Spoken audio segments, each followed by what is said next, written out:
All right, guys, it's 2024. Happy New Year and all that good stuff. World Carnivore Month starting, and I'm excited for a lot of you people. My personal, uh, what I'm going to do is I'm going to eat beef, salt, and water for a month or 31 days, whatever it is.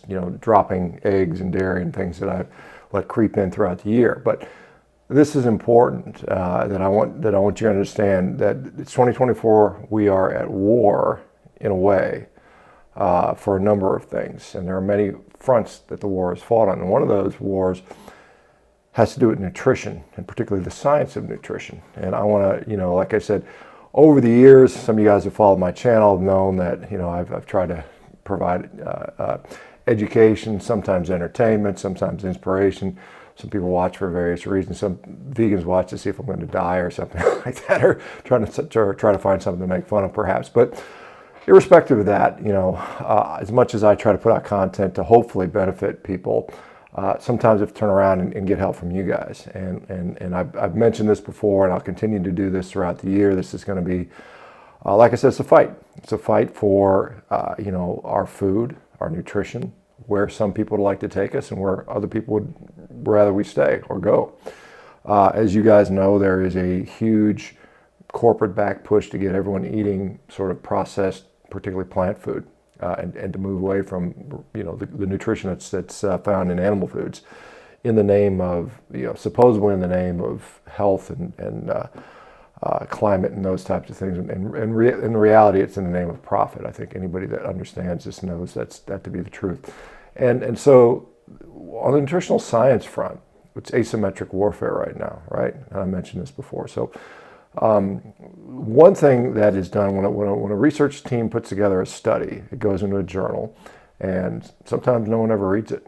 Sometimes the studies are wildly impactful, and a lot of people read them. And those wildly impactful studies are what often can be used to change policy, narratives, other people's minds, and things like that. And so with that in mind, I want to show you two examples here. This is a study came out the other day from Harvard University, basically saying that low carb diets that are plant based are the way to, if you're going to do a low carb diet, you should do a low carb plant based diet, so that you don't somehow gain weight 5-10 years down the road, something along those lines. Again, it was based on nutritional epidemiology, which is absolutely horrible for showing any kind of cause. But if we look at something called the altmetric score, you can see there's a significant amount of red there. That means that news outlets picked it up. It got flashed all over the news. And you can see the blue, which is social media, particularly Twitter or X. And a few people talked about it. Mostly they were talking about it and the fact that it was a stupid study. But you can see this skewing there, that the news media is pushing this stuff, pushing this narrative, pushing this stuff, even if no one has an interest in that, because it fits the agenda of the people that fund the news outlets, right? I mean, these people that, big food, big pharma, they fund the news outlets. And so let's compare that to another study. And this is one that you guys heard me talking about and asking you guys to help reshare from a while ago. And this was a study showing that basically what predicts cholesterol changes, or part of that, was that not saturated fat. It had to do with being lean more than anything. So that doesn't go with the narrative. Why would being lean be bad? It doesn't make sense. So on the backs of your guys' effort, we got that with parity with this news outlet study. So even though it's asymmetric warfare, even though that other side is bought and paid for and has all the money and all the ammo, we have something we can do to counter that, right? And there are a number of studies that are coming out there which I think should reach national attention. More people should talk about it. And the way we get it there is by each and every one of you going on social media and posting about it, right? And so I'm going to provide the link of this particular study here. It was a reanalysis. Basically, the original study was a metabolic ward study, and it said that people on a plant-based low-fat diet ate less food than people on an animal-based ketogenic diet, and therefore plant-based low-fat diets are more filling and more satisfying, and you'll eat less, which most people clinically, I've seen most of you guys have noticed that that's not the case. And I seem to be more satisfied and lose more weight on a low carb diet. Now that may or may not be true, but the study that was originally done was designed in a way that it was almost designed, you can't tell if it was intentionally designed this way or maybe it was just an oversight on a researcher's part. Hard to know for sure. But whatever it was, they overlooked a major effect, which they did not include in the original paper, which a reanalysis was done, and it showed that the major effect was if you go on a low-carb diet, you have all these physiological shifts that occur. Enzymes get upregulated, other enzymes get downregulated, new cells are populated in the gastrointestinal tract, and so on and so forth. And that takes a period of time, several weeks, and it persists for a period of time. So you have this long carryover effect, which they did not account for. And when you look at the carryover effect, the biggest difference between these two studies was that people that ate a low-carb diet first lost the most weight.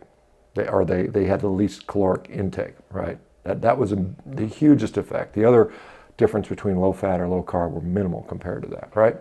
So low-carb has a huge metabolic shift.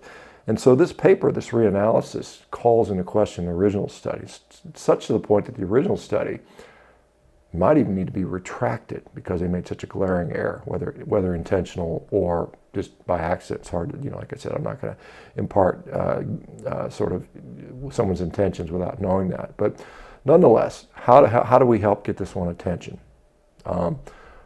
By taking the link that I will share in the description, and the study will be this one here. Make sure when you click the link you get this study, and then take that link and post it to social media. Particularly places like Twitter or X, as it's now called, and Reddit. And if you don't have an account there, post it somewhere else. Post it on Facebook or what are the other accounts that you typically like to utilize. But Twitter and Reddit seem to have the biggest impact. It's very powerful if you just don't repost somebody else's work. If you just take your own post and say, hey guys, check out this pretty cool study, you might want to share a little bit about it, and then ask your followers, for some of you guys that have larger accounts, to do the same thing, to individually post it. And that's how we grow the impact of the study, get more eyes on it, and therefore hopefully get more, like I said, more people knowing about these types of things. It's very important. We're going to be doing this throughout the year. I'm going to make several apps throughout the year. I hope you guys don't mind doing it. Like I said, it's a literally cut and paste type of thing. Most of you guys should be able to do that without much effort. But anyway, beyond that, it's a fight, guys. Let's win it. All right. We'll talk to you soon. Have a great 2024. I'm looking forward to it. I think great things are going to come. We got some wonderful studies that are going to be coming out that are really going to, I think, shift the way we do nutrition, particularly if we're willing to use our network to share it. All right, guys. We'll talk to you soon. Bye-bye.